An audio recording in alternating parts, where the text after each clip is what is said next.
Through all my years as an active hunter, I have always enjoyed the challenges of different forms of country sports. In fact, I have actually always found it a quality in itself to try something new, something that I have not done before. In my younger days, life was all a matter of spending as much time as possible on shooting pursuits, regardless of where, when, or how. That changed completely when I was privileged enough to experience grouse shooting on the moors of northern England. Here, I discovered a sport that offers everything that I like about driven birds and shooting sport. Records show that organised driven grouse shooting began back in 1853, more than 160 years ago. In the beginning, it was entirely a sport for the aristocracy, wealthy people with access to endless stretches of moorland and sufficient means to finance the costly sport, which driven grouse shooting was then and still is today. In modern times, driven grouse shooting has become a sport accessible to a much greater variety of clientele, not least a steadily increasing number of country sports tourists from all corners of the world who visit Great Britain every year to partake in the celebration of driven grouse shooting, a spectacular country sport born on traditions and with its own ceremonial etiquette. The driven grouse season in the UK opens on the 12th of August every year, the day affectionately known by the shooting fraternity as the Glorious 12th, a day that has always been regarded as the most important of all in a gentleman's shooting calendar. And so it is to me. It is truly a unique privilege to be part of an event that takes place in spectacular natural scenery that has remained almost unchanged since the first driven grouse shoots were staged here 160 years ago. Even the way that driven shoots are organised remains the same. The guns are placed in so-called butts, stone walls dug down to ground level, on a straight line. Just like on other driven shoots, the birds are being pushed towards the line of guns by a team of beaters.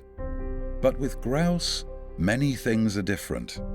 The grouse that we are shooting are wild birds hatched in the heather-covered moorland that extends beyond the horizon. Organising a driven day on grouse is a difficult task, a complicated logistical challenge. Each drive comprises huge areas of land, which the team of 30 to 40 beaters must comb through in order to push the birds over the guns. Behind the guns, an even larger team of pickers-up are positioned ready to pick up the downed birds. And then there are the birds. Red grouse are capable of reaching speeds of 130 kilometers an hour or more on their low flight over the moor. The birds have a tendency to veer off at the very last moment to present serious challenges to even the most experienced gun.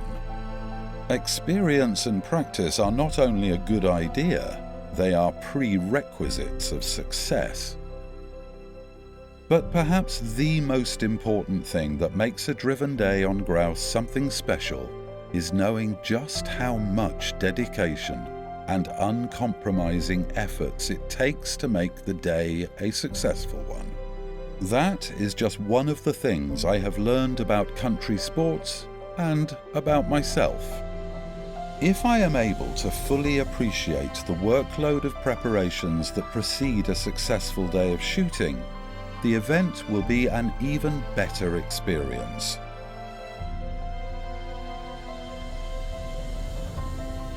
We live in a time and age where much of the world's wild nature is subject to tremendous pressure from all sides.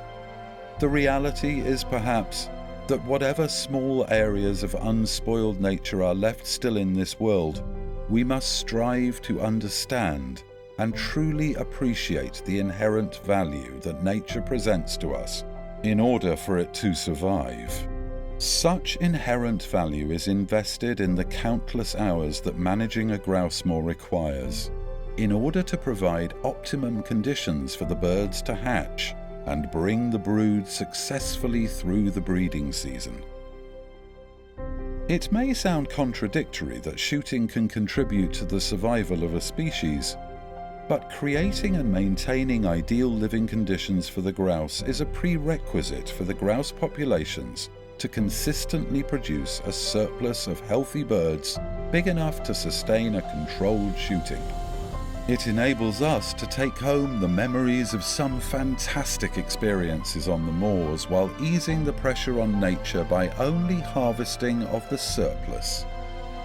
It makes me glad to take part in an event where I can experience unspoiled nature, where conscientious sportsmen and women indulge in a sport that has remained largely unchanged for more than 160 years. We are fortunate to be able to harvest the surplus of nature, and if we are wise enough to only harvest the surplus, chances are that there are many more shooting days left for us to enjoy, many more than I will be fortunate enough to live to experience. That is what I mean when I say that the most important thing for me when I go hunting or take part in a driven shoot is not where, when, or how many, but much more importantly, how thorough the management ideals are met with. That is why I keep coming back.